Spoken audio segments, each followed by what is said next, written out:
Hello friends, जंगल का आने वाला एपिसोड बहुत इंटरेस्टिंग और खास होने वाला है, जिसमें आपको देखने को मिलेगा कि आरती के गुंडों को नशे में धुत कर देती है और वो सभी लोग नशे में धुत होकर के बेहोश हो जाते और आरती रघु को फोन लगा करके वहां से भागने लगती है। तभी जाते जाते रुक जाती है, सोचती है अभी एक और काम बाकी है और उन लोगों की गन निकाल करके गन में से गोलियां निकाल देती है और वहां से भाग जाती है। तभी उन लोगों को होश आ जाता है, गन लेकर के आरती को पकड़ने के लिए चले जाते हैं। आयशा भी राकेश को फोन लगा रही होती है, सोच रही थी कहाँ है ये राकेश का बच्चा, फोन क्यों नहीं उठा रहा है।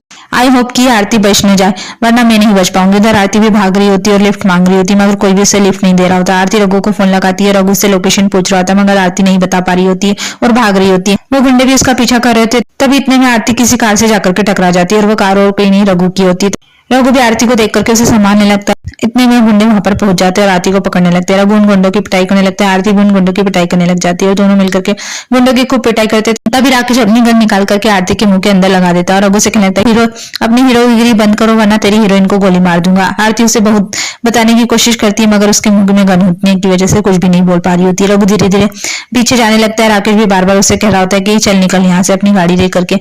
वो भी आरती को खतरे में देख करके कार में बैठ जाता है और आरती को देखने लगता है। आरती अपने मुंह से गन निकालने की बहुत कोशिश कर रही थी, मगर राकेश उसके मुंह में गन लगाए रहा होता। वो भी अपनी कार लेकर के जाने लगता है और कुछ सोचने लगता है। तभी वो अपनी गाड़ी रिवर्स लेता है और गुंडों को लाइट चमकाने लगता है। लाइट की वजह से गुंडे कुछ भी नहीं देख पा रहे होते। तभी रघु आरती के पास आकर के आरती को जल्दी से कार में बैठने के लिए कहते। आरती भी दौड़ करके कार में बैठ जाती है। रघु आरती को लेकर के वहां से भाग जाता है और एक सुनसान जगह पर जाकर के गाड़ी रोकता है और आरती से कहने लगता है, आरती तुम ठीक तो ना। आरती भी बहुत सदमे में और आरती गाड़ी से बाहर निकल करके रोने लग जाती है और उसे कहने लगती है, क्यों हो रहा है ये सब मेरे साथ ऐसा, और आपने क्यों बचाया मुझे, मैंने दिया होता, मुझे नहीं चाहिए ऐसी जिंदगी। पहले मेरी बहन ने मुझे अंधेरे कमरे में बंद करके रखा, अंधेरे की जैसे आदत सी हो गई थी, मुझे रोशनी क्या होती मुझे पता ही नहीं था। और फिर मानव जी आए, उन्होंने मुझे जिंदगी के मायने सिखाए। फिर आप मिले, आयशा ने मुझे आपके पास भेजा। फिर जाने अनजाने मुझे आपसे प्यार हो गया, ऐसा लगने लगा जैसे जिंदगी बहुत ही खूबसूरत हो सकती। फिर आयशा क्या मेरी आइडेंटिटी मुझसे छीन ली, चेहरा ही बदल दिया मेरा। उसने पूरी दुनिया को मैं साबित करने की कोशिश करती रही कि मैं आरती हूँ और मैं अब थक गई हूँ सबको ये बताते बताते कि मैं आरती हूँ। उसे कहती कि आपको तो मुझ पर यकीन है ना कि मैं ही आरती हूँ, फिर हम किस बात का इंतजार करें, चलिए हम अपने घर चलते। तभी रघु कहता नहीं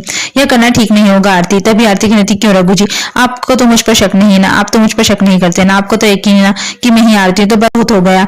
तभी रघु आरती को चुप कराने लगता है और उसे समझाने लगता है और कहने लगता है, मुझे तुम पर शक होता है तो पहले दिन से मैं तुम्हारी मदद नहीं करता। अगर मुझे तुम पर शक होता ना तो आयशा से अपना मजाक नहीं बनवाता, और उसने तो तुम्हारी जिंदगी बर्बाद करके रख दी और खुद ऐशो आराम से जी रही। मैं तुम्हारी सच्चाई सबके सामने लाकर ही रहूंगा आरती, उसका पर्दाफाश करके रहूंगा। आज तक नहीं हारा हूं, नहीं हारूंगा, और मैं जो भी बनाऊं ना अपने बलबूते पर बनाऊं। आज मैं आयशा के घर जवाई बन करके इसलिए रह रहा हूँ क्योंकि मुझे तुम्हारी परवाह है और मैं तुम्हें इज्जत की जिंदगी देना चाहता हूँ। तुम्हें अपने साथ इज्जत के साथ घर ले जाना चाहता हूँ।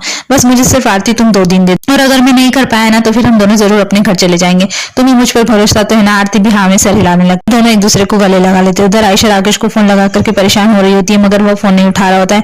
आयशा सोचती कहीं पकड़ा तो नहीं गया और डरने लग जाती है। सोचती कि अगर वो पकड़ा गया ना तो खुद भी फंसेगा और मुझे भी फंसाएगा। तभी वो बाहर गाड़ी की आवाज सुनती है।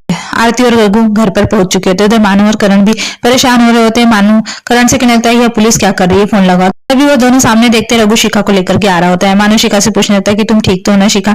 आयशा भी वहां पर आ जाती है। रघु मानव को बताता है कि शिखा का जो लोग इंटरव्यू लेने आए थे ना, उन लोगों ने ही शिखा का किडनैप किया था और वो उसे मारना चाहते थे, और वह तो किसी तरह से वहां से जान बचा करके भाग गई और मैं वहां पर पहुंच गया। तभी वहां पर पुलिस आ जाती है और शिखा से अपना स्टेटमेंट लेने लगती है। शिखा बताती है कि जिस इंसान ने मुझे किडनैप किया था ना, वह शायद दिल्ली से था।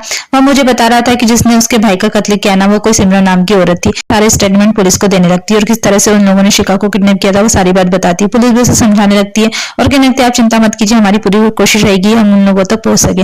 तभी पुलिस आरती से पूछने थी कि बाय द वे आप ये बता रही हैं कि आपका चेहरा का ट्रांसप्लांट हुआ है, तो आप बताएंगे कि पहले आप कौन थी। ये सुनकर के शिखा आयशा की तरफ देखने लगती है और पुलिस को बताती है कि जी मैं शिखा कुमार। पुलिस के जाने के बाद करण शिखा से पूछने लगता है, शिखा अगर तुम शिखा कुमार हो तो तुमने यहाँ क्यों कहा कि तुम आरती हो। तभी शिखा कहती क्योंकि मेरे पास इसका कोई सबूत नहीं है, मैं आरती हूँ और जब तक मेरे पास कोई प्रूफ नहीं होगा ना तो मेरी बात पर क्यों यकीन नहीं करे, इसलिए मुझे यह कहना पड़ा कि मैं शिखा हूँ। मानव भी कहने लगता है कि यह सारी बातें बाद में होती रहेगी, ये बताओ कि शिखा कल तुम सूट पर आओगी या नहीं। शिखा हाँ कह देती है और कहने लगती कि जिंदगी में इतनी ठोकरें लगी कि यह तो कुछ भी नहीं है, यह सूट जल्द से जल्द खत्म करके मैं भी यहाँ से जाना चाहती हूँ। आयशा की तरफ इशारा करते हुए कहने लगती है, अगर इस घर में कोई राकेश को नहीं बताता ना कि मैं यहाँ पर हूँ तो उसे पता नहीं चलता, इसलिए मैं यहाँ से जल्द चले जाना चाहती हूँ। उसके बाद आयशा अपने कमरे में जाकर के परेशान होने लगती है। कहती है अगर ये राकेश का बच्चा पकड़ा गया ना तो मुझे भी अरेस्ट होने से कोई नहीं बचा सकता, मैं इस तरह यहाँ पर कमरे में हाथ धरे बैठी नहीं रह सकती।